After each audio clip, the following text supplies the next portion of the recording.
Okay. Have you ever, stopped to think about the person sleeping right next to you and wondered if maybe, just maybe, they're actually impacting your health? Or maybe that worry about your phone's blue light before bed. Perhaps it isn't the only light issue we should be considering. Exactly. So today we're doing a deep dive. We've gone through a whole stack of sources. You shared research papers, expert talks, articles, notes, the lot. Hmm. And we're unpacking these, well, really crucial and interconnected worlds: sleep, light exposure, and this mineral that often flies under the radar, magnesium. Right. Our mission here is pretty straightforward. Pull out the key takeaways, see how these three big pieces, sleep, light, magnesium, fit together. And figure out what this knowledge actually means for you, for living a healthier, more rested life without getting totally overwhelmed by it all. Let's jump in. Okay, so starting with something really fundamental, something most of us just do, but it might not always be the best thing for us: sharing a bed. Yeah, that came up quite a bit. In places like the UK or the US, it's just the norm, isn't it? Partners sleep together. But the sources really push us to ask, is that always the best choice for your actual sleep quality? That was a thread that surprised me, actually. One expert was really clear on this, saying, look, choosing to sleep separately if one or both of you needs it, it is absolutely not a reflection on your relationship. Not at all. In fact, think about it. If snoring, or one person being a furnace and the other freezing, or just constant tossing and turning is wrecking your sleep, Uh-huh. having separate beds or rooms could actually improve the relationship. Makes sense. Because you're both less sleep deprived, which usually means, less irritable, less likely to resent the other person for keeping you awake. And you still have connection points, right? Like if you have coffee together in the morning or some other ritual. Absolutely. It highlights how sleep isn't just this solo biological function. It impacts everything, especially relationships. Yeah.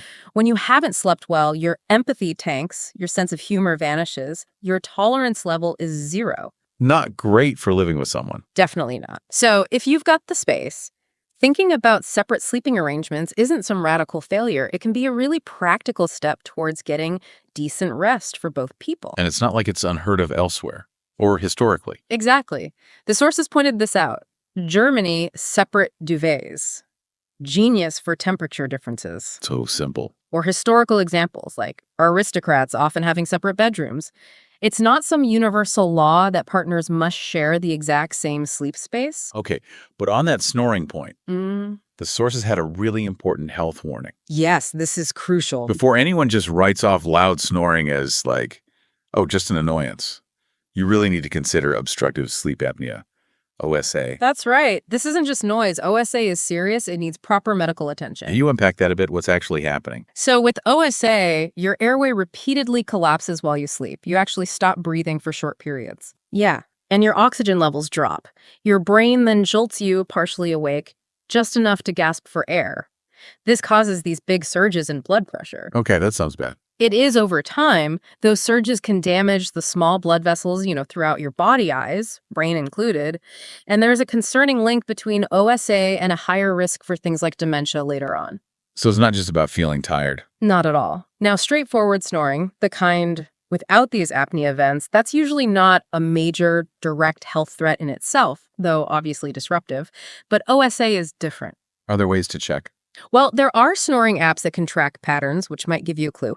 But honestly, if there's any suspicion of apnea, like gasping, pauses in breathing, noticed by a partner, excessive daytime sleepiness, you need a proper medical diagnosis. No. The sleep study, it's a critical health check. Definitely worth getting checked out if snoring is a regular thing. Okay, so moving on from the bed itself, the sources also made us rethink this modern idea of needing one solid, unbroken 8-hour block of sleep. Yeah, is that really the only normal way to sleep? History and biology might suggest. Well, probably not. Like what? Well, the sources brought up fascinating stuff. Pre-industrial Europeans, for instance, often had what's called biphasic sleep, Okay. meaning a first sleep, then they'd wake up for maybe an hour or two in the middle of the nighttime, used for quiet reflection, reading, praying, even visiting neighbors, apparently, and then go back for a second sleep. Huh. Never heard of that. And you see it in societies today without widespread electric light, too. Their sleep often isn't consolidated. It might be broken up. Polyphasic? Yeah, biphasic or polyphasic. And honestly, look at most mammals, that single block of sleep we aim for. It's actually pretty unusual in the animal kingdom. So maybe our bodies aren't strictly wired for 8 hours straight. It's possible that these broken patterns were more common, maybe even the norm, especially during, say, long winter nights before artificial light extended the day. And does seasonality still play a role? Seems like it, though modern life kind of masks it. Studies do show we tend to sleep slightly longer in winter, even now. So, yeah, it's perfectly reasonable to think your personal sleep need might fluctuate a bit with the seasons. Which brings us back to that key question. How do you know if you're getting enough sleep? Is it just hitting 8 hours? The sources really emphasized listening to your body, not just the clock or some fancy tracker. How so? The most important indicator is simply how you function during the day. Are you generally alert? Can you focus? Are you reasonably patient and good-humored? Or are you constantly foggy, irritable, struggling? Right, functional capability. Exactly. If you're functioning well day to day, you're likely getting enough sleep for you in your current circumstances. It's about tuning into those signals, not obsessing over a specific number that might not even be right for your biology or the time of year. Okay, so let's talk about what drives these rhythms, our internal clock. Ah, yes, the master clock. It's amazing, really. A tiny cluster of neurons in the brain, the suprachiasmatic nuclei, or SCN. And that generates our internal 24-hour cycle? Pretty much. It generates these endogenous, meaning built-in, roughly 24-hour rhythms for all sorts of bodily processes. But our internal clock isn't exactly 24 hours, right? That's the key. It's usually slightly longer, maybe 24.2 hours on average. So we need something to reset it every day, to anchor it to the actual 24-hour day-night cycle of the Earth. And that anchor is? Light. Light is the absolute main time giver, the primary Zeitgeber. Specifically morning light. Yes, morning light is the most powerful signal. It hits photoreceptors in our eyes, sends a signal to the SCN, and essentially gives the clock a nudge forward each morning, syncing it up. Evening light, conversely, tends to push the clock later, causing a delay. The sources included some numbers on light intensity, lux levels. They were pretty staggering. Aren't they just, think about it, outdoors, shortly after dawn on a clear day, maybe 10,000 lux. Okay. High noon can easily be 100,000 lux or even more. Whoa. Now step inside, stand right by a window on that same bright day. You might only get a 1,000 to 3,000 lux. Big drop already. Huge. And if you move into the middle of the room, it could plummet to just 100 lux. Even under bright indoor office or kitchen lights, you might only be looking at 400, 600 lux. The difference is just immense, outside versus inside. Absolutely massive. Yeah. And this matters because our circadian system, our clock, evolved expecting that bright daytime signal. And this is where recent research gets interesting, right? About daytime light buffering evening light. Exactly. Some studies highlighted in the sources suggest that getting a good dose of bright light during the day, say 500 lux or more, for maybe 4 or 5 hours cumulative, that might actually provide a sort of resilience. It could significantly reduce, maybe even cancel out, the relatively small clock-delaying effects of dimmer light in the evening, like reading on a tablet. So getting outside during the day is protective. It seems that way. It's like it strengthens the signal, makes the clock less vulnerable to faint disruptions later. But evening light still has effects, even if it's dim. It does, but it's complicated. Dim light might only shift your clock a little bit, even after hours of exposure. However, light also has a separate direct alerting effect on the brain. Like flipping a switch. Kind of. You walk into a bright bathroom at night, you instantly feel more awake. That's not necessarily your clock shifting dramatically, it's just an immediate alerting response. So it can keep you up, even if it doesn't mess up your timing for tomorrow too much. Precisely. It makes it really tricky to experimentally separate the clock shifting effects from the direct alerting effects. Both can interfere with falling asleep. And does the sensitivity change? Yeah, the material mentioned age differences. It seems younger people, teenagers especially, are generally more sensitive to light's effects, particularly that evening light delaying the clock compared to older adults, say 65 plus. It feels important, especially with screens. But before we get to that, there was a big connection drawn between light and mental health. Yes, a major study published in Nature was discussed in one source. Huge study. Objectively tracking light exposure in over 85,000 people using wrist-worn devices. And the findings. Pretty striking. More light exposure at night was significantly associated with an increased risk for a range of mental health issues. Major depression, generalized anxiety, PTSD, psychosis, bipolar disorder, even self-harm behaviors. Wow, that's significant. It really is. But here's the flip side. Greater light exposure during the day was linked to a reduced risk for major depression, PTSD, psychosis, and self-harm. So the pattern is clear. Incredibly clear from that data. Yeah. Avoid light at night, seek light during the day. It seems to be fundamental not just for sleep timing, but for overall mental well-being. Okay, another key rhythm keeper mentioned was temperature. Right, our core body temperature. It also follows a distinct circadian rhythm. How does that work? Generally, it's lowest in the very early morning, maybe 2 to 4 a.m. Then it rises throughout the day, peaks in the late afternoon or early evening, and then starts to decline naturally in the evening, maybe around 6 or 7 p.m. onwards. And that evening drop is important for sleep. Crucial. That drop in core body temperature is one of the primary physiological signals that tells your body it's time to initiate sleep. If you artificially keep your core temperature high in the evening, it makes falling asleep much harder. So that explains the hot bath thing. Exactly. It seems like a paradox, right? Right. Why would heating yourself up help you cool down? Yeah. But the warm water causes vasodilation. The blood vessels in your skin, especially your hands and feet, open wide. This allows blood to flow to the periphery, radiating heat away from your core. So the bath actually helps your core temperature drop afterwards. Precisely. It facilitates that necessary cool down for sleep onset. Modern life messes with this too, I guess. Central heating. Definitely. Overly warm bedrooms in winter can prevent that natural temperature dip. The general consensus for optimal bedroom temperature is often cited around 18 degrees Celsius, which is about 64 Fahrenheit. So there was that one study. Yeah, the surprising one. It found that a group of older adults, 65 to 70, actually slept best in a slightly warmer room, closer to 22 Celsius or 72 Fahrenheit. So it's not one size fits all? Not at all. It really highlights individual variability. You need to find what works for you, considering your bedding and personal preference, but the principle of a cooling core temperature for sleep onset remains. This leads nicely into the broader challenges of modern life, the junk light idea. Yeah, that was a good analogy from one source. Like junk food, cheap, easy, everywhere since electricity became widespread in the mid-20th century, and maybe, just maybe, contributing to widespread health issues. And governments are starting to notice. Seems so. Mention of Parliament looking into light and noise pollution suggests it's becoming recognized as a potential public health concern. A big area of focus in the sources was screen time, particularly for kids. Yes, a real point of tension there. The reality is many schools now require homework to be done on screens, often in the evening. Right when kids might be most sensitive to that light. Exactly. Given what we know about younger people's heightened sensitivity to evening light and those stark mental health links from the nature study, well, it creates a real conflict, doesn't it? You've got the push for technology integration, hitting educational targets, Which are valid pressures, of course. colliding head-on with the fundamental need for sleep, for learning, memory consolidation, emotional regulation, and the potential risks of nighttime light for mental health. It does make you question priorities. Are we pushing kids, and adults, frankly, towards metrics at the expense of the very biological foundations needed for well-being and, ironically, optimal performance? So what are the potential solutions or buffers here? The sources suggested practical things. For kids, and really everyone, maximizing daytime light is key.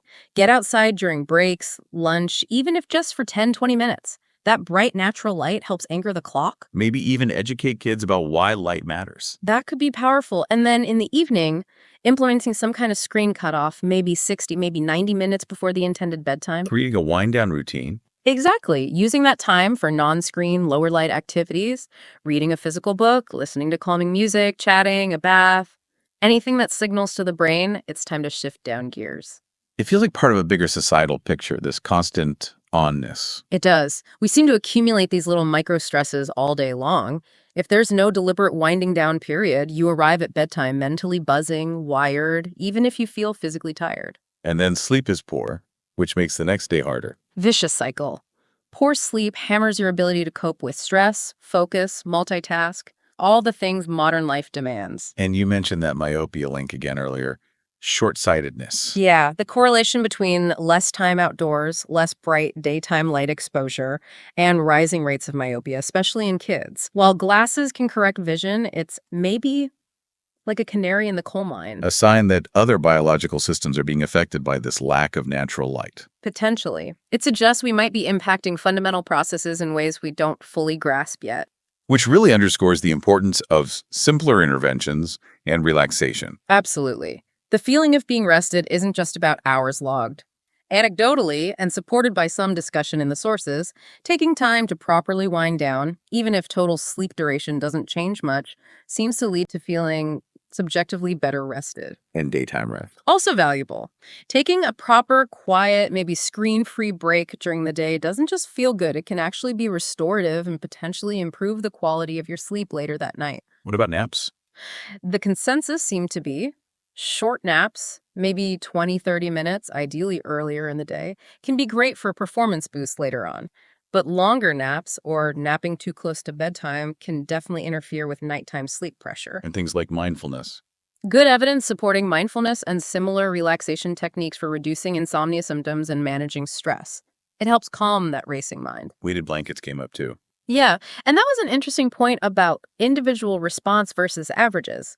Research on weighted blankets might show mixed or modest effects on average in large groups. But for some people. Exactly. If you try something like a weighted blanket and you find it helps you feel calmer or sleep better and it has no downside, then it works for you.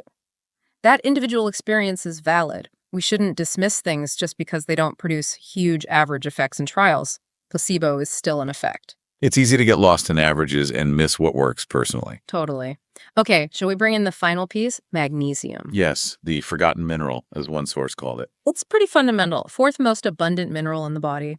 And it's a cofactor, a helper molecule for, well, hundreds of enzyme reactions. Sources mentioned over 300, maybe 350. What kind of reaction? Oh, everything. Energy production, ATP metabolism, protein synthesis, muscle contraction and relaxation, nerve function, blood sugar control, blood pressure regulation, even DNA synthesis and repair. It's involved everywhere. But the sources suggested many people aren't getting enough. That seems to be the concern. Estimates varied, but some suggested maybe 50%, even up to 75% of people in Western societies might have suboptimal intake. And it's hard to test for. You mentioned the standard blood test isn't great. Right. The serum magnesium test you get in a routine panel mostly measures the tiny amount circulating in your blood, maybe 1%. But about 99% of your body's magnesium is stored inside your cells and bones. So that test can look normal, even if your cellular levels are low. Exactly. A red blood cell magnesium test is considered a better indicator of actual cellular stores, though still not perfect. What are the signs if you are low? They can be really varied and overlap with lots of other things, which makes it tricky. But the sources listed common ones like muscle cramps or twitches, especially at night. The dreaded leg cramps. Could be. Also, sleep disturbances, feeling stressed or anxious, that wired but tired. Feeling, again, maybe high blood pressure, constipation, chronic fatigue, heart palpitations, or even atrial fibrillation, cognitive fog, headaches, or migraines. It's a long list. Who's most at risk for being low? Several groups. People who drink excessive alcohol, those with poor diets low in magnesium-rich foods, individuals with gastrointestinal issues that impair absorption like Crohn's, IBS, or even long-term use of PPI acid reflux meds. Okay. Also, people with type 2 diabetes tend to lose more magnesium through urine. Older adults often absorb less and might have reduced kidney function. And one interesting note, taking very high supplemental doses of zinc, like over 125 milligrams daily, can potentially hinder magnesium absorption. So how does magnesium connect directly to sleep and stress? It plays a really key role in regulating neurotransmitters, the brain's chemical messengers. A crucial one is gamma-aminobutyric acid. GABA. That's the calming ones. Primarily, yes. Think of it as the brain's main brake pedal. It reduces neuronal excitability, promotes relaxation, helps quiet the mind. Magnesium seems to interact with GABA receptors, possibly enhancing their sensitivity or function, helping GABA do its job better. Helping to switch things off. In a way, yeah. Helping to transition the brain towards a calmer state conducive to sleep. What's the evidence like for taking magnesium supplements specifically for sleep? It's mixed, and many studies are relatively small or have limitations. Some suggest it might help people fall asleep a bit faster, improve subjective sleep quality, maybe reduce nighttime awakenings. It's also known to help with restless leg syndrome symptoms for some people, which definitely disrupts sleep. So not a magic bullet, but potentially helpful. That seems fair. While we might lack huge, definitive, randomized controlled trials proving it's a powerful sleep aid on its own for everyone, the mechanism makes sense, and many people do report finding it helpful for relaxation and sleep. That subjective experience shouldn't be discounted. And it's different from sleeping pills. Very different. It's useful to contrast. Pharmaceutical sedatives like benzodiazepines or Z drugs or even alcohol tend to work by broadly suppressing central nervous system activity. They can induce unconsciousness, but often disrupt natural sleep That's architecture. sad side effects. Right. Potential for dependence, tolerance, memory issues, grogginess, and long-term use, especially of some classes, has correlations with increased dementia risk. Alcohol is directly toxic. Magnesium, on the other hand, seems to work by gently supporting the body's own natural calming pathways via GABA and potentially other mechanisms. It's more about nudging the system towards balance. Short-term sedative use might have a place in crisis, maybe. Potentially, yes, under medical guidance for acute situations. But for chronic sleep issues, behavioral strategies like light management, wind down routines, and addressing underlying factors, potentially including nutrition like magnesium, are generally the preferred long-term approach. And magnesium does so much else besides sleep. Absolutely. It's vital for stress regulation. It influences the HPA axis, the body's stress response system, affecting hormones like cortisol. Deficiency is linked with increased anxiety and potentially mood disorders. And muscles. Crucial for muscle relaxation. Calcium triggers contraction. Magnesium allows relaxation. So it helps prevent cramps, spasms, general tension. Heart health, too. Very important. It helps relax blood vessel walls, which can contribute to healthy blood pressure. There's even an FDA-qualified health claim for that. It helps the heart muscle itself relax between beats. It seems to act a bit like a natural calcium channel blocker or beta blocker. Wow. What else? Blood sugar control, it's essential for insulin sensitivity and glucose metabolism. Higher intake is linked to lower risk of type 2 diabetes. Bone health works alongside vitamin D and calcium for bone density.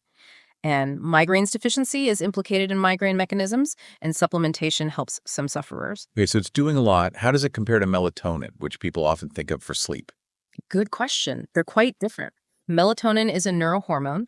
Its primary job is signaling darkness to your body, reinforcing that light-dark cycle information for your internal clock. So it's not really a sleep hormone? Not directly, no. It has a mild sleep-promoting effect, and some people's studies suggest maybe helping fall asleep about 20 minutes faster on average. But its main role is timing. It helps with jet lag because it tells your body it's nighttime now in the new time zone.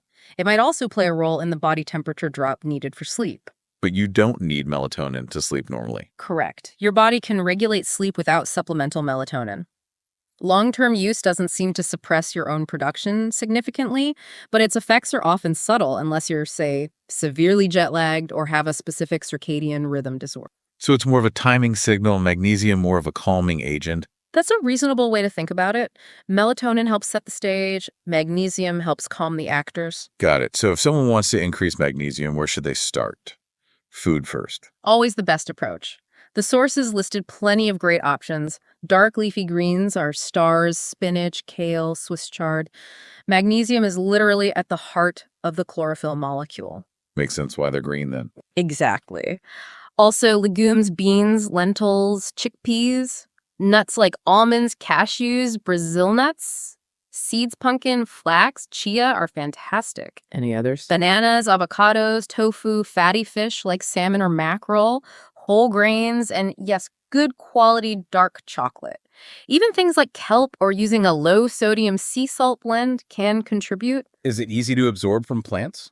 It can vary. Plant compounds like phytates can bind magnesium, but simple things like cooking your greens or soaking sprouting nuts, seeds, and legumes can improve bioavailability.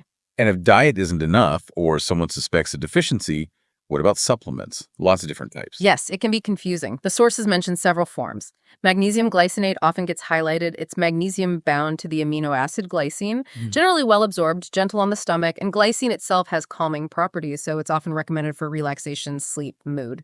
Cool. Magnesium L-threonate is interesting because some research suggests it might cross the blood-brain barrier more effectively, potentially benefiting cognitive function, but it's often pricier. What about citrate? Magnesium citrate is well absorbed, but known for drawing water into the bowels, so it has a laxative effect.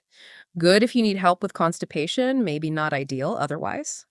Magnesium oxide is very common, often cheap, but generally poorly absorbed and likely to cause digestive upset. So glycinate seems like a good all-rounder for relaxation without the tummy issues. Often suggested as such, yes, but individual responses can vary. The recommended daily intake for adults is around 310-420 milligrams, depending on age and sex. Therapeutic doses in supplements might go higher, but it's crucial to start low and go slow to assess tolerance, especially regarding digestion. And always check with the doctor first. Absolutely critical. Always talk to your healthcare provider before starting magnesium or any supplement, especially if you have kidney problems, heart conditions, or taking any medications, as magnesium can interact with things like antibiotics, blood pressure drugs, and others. It's not benign just because it's natural. Okay, so pulling all these threads together, sleep, light, temperature, stress, magnesium. Yeah. What's the big takeaway message? I think the clearest message from weaving these sources together is the profound interconnectedness. Your sleep quality isn't separate from your light exposure. Your light exposure impacts your mood and maybe your need for certain nutrients. Your stress levels affect your sleep and nutrient needs. It's all one system. It may be a call for a bit less arrogance Yeah, in how we live. that's a good way to put it. There's this modern tendency to think we can just bend biology to our J. We'll stay up all night under bright lights, fuel ourselves with processed food, ignore stress, push through exhaustion, and somehow not pay a price. But the price seems to be rising rates of chronic disease, mental health struggles. Exactly. We're pushing against fundamental biological needs, and the system eventually shows the strain. But the flip side is empowering, right? We do have control. Absolutely. Yeah. Despite the complexity and sometimes confusing information out there, you have significant leverage points through relatively simple, consistent behaviors. Yeah. Like consciously prioritizing sleep, making an effort to get that bright light exposure during the day, creating a buffer zone, a wind down period in the evening away from bright lights and stimulation, paying attention to nutrient intake, ensuring you're getting enough magnesium through good food, or considering careful, informed supplementation if needed and discussed with a doctor. It's less about fancy biohacking gadgets, maybe, and more about respecting the basics. I think so. It's about understanding these powerful, ancient biological drivers, light, temperature cycles, nutrient needs, and choosing to work with them, not constantly fight against them. It requires a bit of education and maybe a dose of humility about our biology. So this deep dive, using the sources you provided, was really about curating that core knowledge for you, the listener. Yeah, cutting through some of the noise. We've touched on why sharing a bed might need rethinking, the flexibility of sleep patterns beyond the 8-hour myth, the immense power of light and temperature as regulators, the modern challenges of screens and stress, the value of simple relaxation, and magnesium's vital role as a calming cofactor. Hopefully giving you some concrete ideas to play with. We hope so. And maybe a final thought to leave you with. Go for it. Instead of constantly seeking complex fixes or optimizations to battle against our fundamental biology, what untapped potential for health and well-being could we unlock by simply trying to realign with it more often? Like what? Like truly prioritizing that time outdoors during the day, or intentionally creating evenings that are genuinely quiet and dim, or ensuring our bodies have the basic mineral building blocks they need, like magnesium. What if the biggest gains actually come from those seemingly small, almost non-optimized changes that honor our ancient biological needs for natural light, true rest, and essential nutrients? What might that unlock for your health?